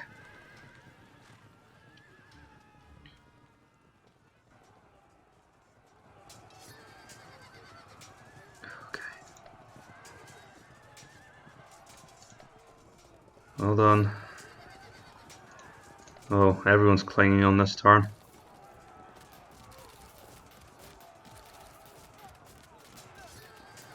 The siege of my cataphracts continues. That's very slowly turning into a dangerous situation. How did I not notice that gap there?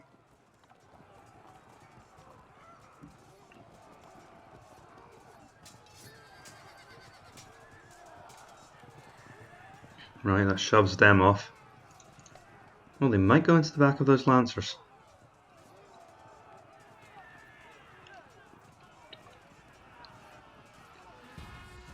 Right. No, charge in here and get as an advantage at this point. That's a fragmentation, so now, but we're disrupted here.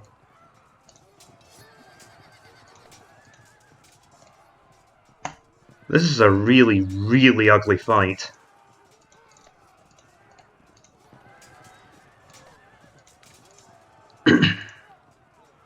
Right. Thing is, if I move out here, he'll just turn around and thump my archers instead. So I'm probably best off waiting for him to commit and then trying to flank him.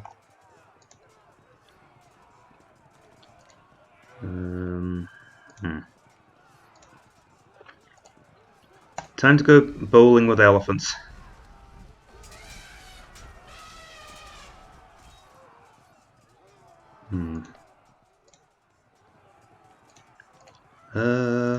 Give me a moment.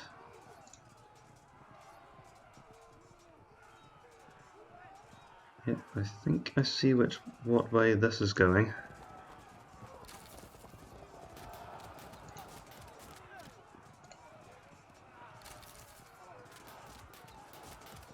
Perfect.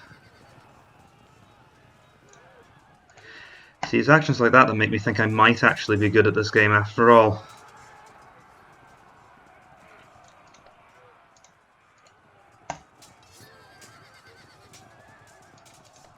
But it wasn't enough.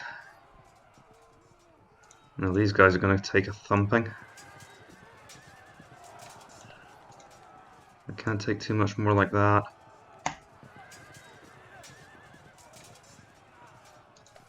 Let's see.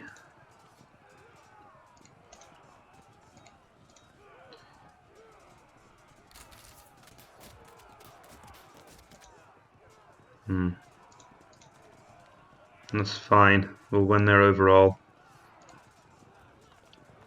Just move up here and lock them down. Now I might be able to end the game here by charging. Okay, no luck.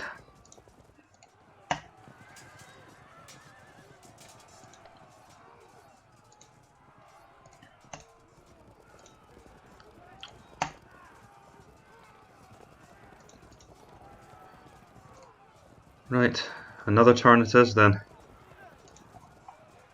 But not one more after that, because a bunch of his units are about to auto-break next turn. Alright.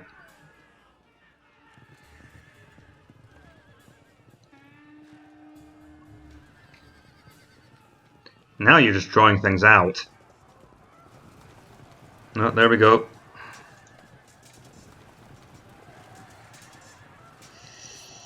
Oh. Ugh. Well, that was a sure run thing until that happened. And they held on. Wow. This might not be over.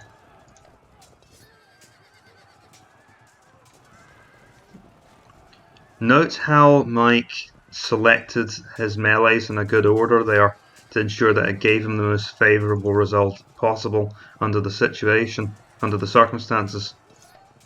So that's what you want to do. If you have a lot of melees going on, resolve them in an order which benefits you first. And obviously if you can win some of those melees, it might relieve some of your other troops as well.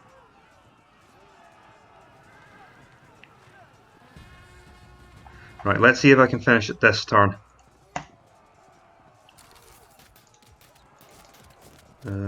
Let's surround them.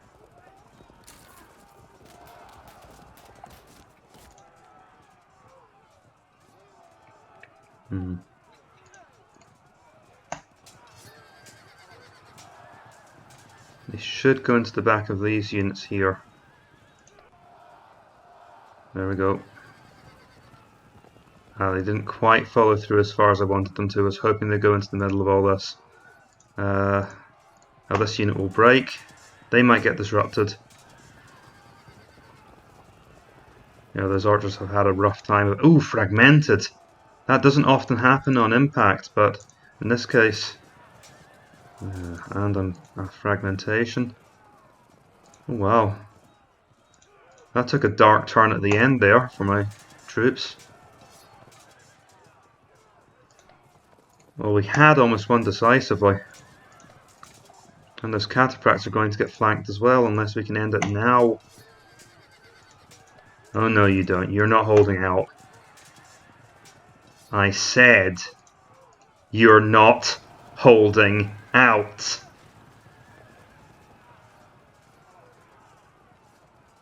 You're only making it worse for yourselves. So if you can't block a flank attack, you can at least punish it. In this case, I'm obviously going to flank him if once that goes through. But of course that won't matter if he can break these cataphracts in one round. And let's see. I think we'll start to work on this light horse archer unit. It's only now that the battle's coming to an end that I'm going to risk moving off the rough ground. We're going to lose this. So we did eventually lose this patch of rough ground, but only at the very end of the battle.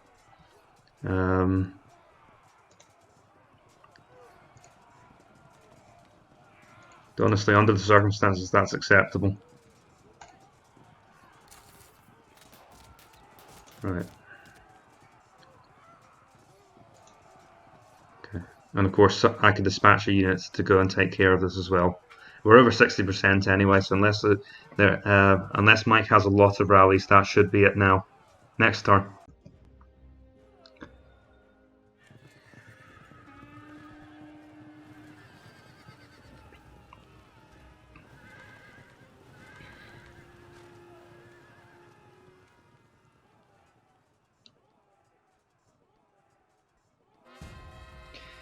And there we go.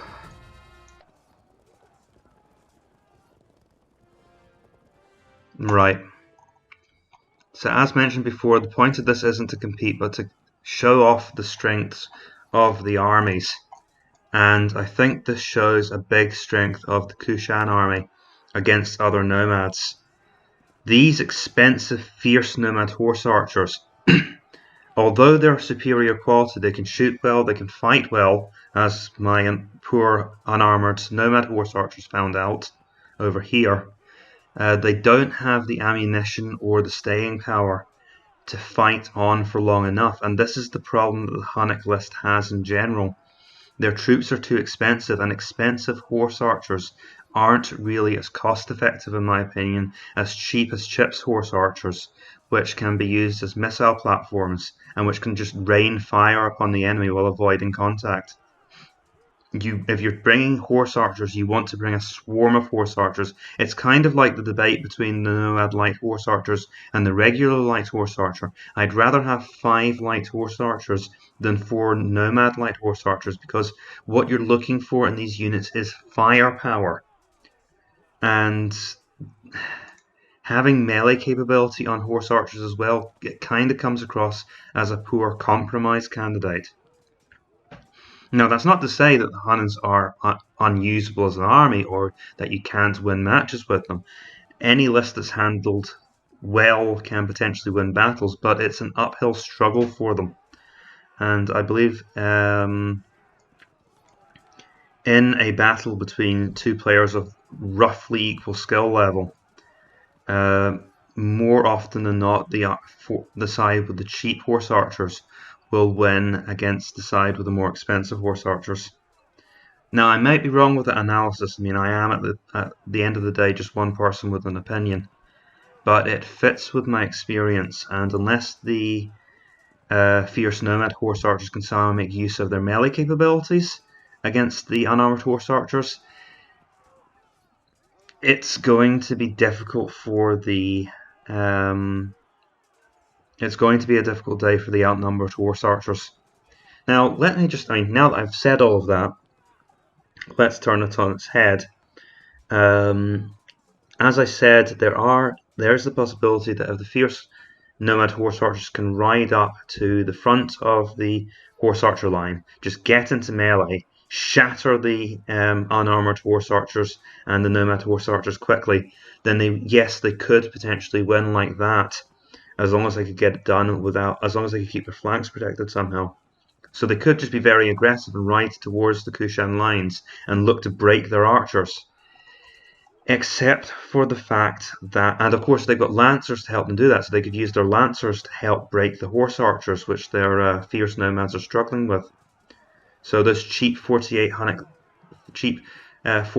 Hunnic lancers, great investment in this situation. Except for the fact that we have Indian archers who can stand on rough ground, rendering a charge futile, or almost futile. And on top of that we have elephants as well, which, as we found out down here, utterly devastate lancers and render them completely unable to do anything. And on top of that, we have cataphracts as well, which means that we have lancers too, and ours are a lot better. So complementing this cheap centre of unarmoured horse archers and nomad horse archers, we can then afford to take this wing of powerful cataphract cavalry and back it up with elephants and even cheaper Indian archers. And so I think what this came down to was a combination of economics and troop dynamics. We had troops that were excellent for locking down what the Huns could do, and we could bring more troops of the types the Huns had. And that is the real reason why this battle went the way it did. That and the terrain and the fact that I was able to... Well, like I said, he could have competed for the hill advantage, but if you remember my rather elaborate plan at the start, I had a plan to drive him back if he'd come onto the hill, and so even if the Huns had rushed up here again, they're running into some pretty stiff resistance all across the board, and the chances are, I think, that I would have driven him back with the cataphracts and the elephants, and just with my skirmisher fire coming into support as well, and we would have just ended up in a situation where he was back at the foot of the valley. because I moved up quickly enough to catch him at these woods as well. You could see him trying to come around the flank here to get up onto this hill, and I just appeared up here before that could really happen. And we discussed what would have happened, because I had a very clear plan of what to do if this hill was rushed. And so that aggressive approach, that charging in to break the other nomad line that the Huns might be good at, the Kushans just have the perfect counters to that. They have archers and they have elephants. So this would be a very difficult matchup for the Huns, in my opinion, and it's a good example of what the Kushans can do. Thanks again to Mike C for this game. I really appreciate him giving me the chance to show this army off. The video should be up shortly, and thank you for watching the video. Please consider leaving a like and subscribing to the channel if you haven't already, if you enjoyed the video, and I will see you next time. Here's the casualty screen, and farewell.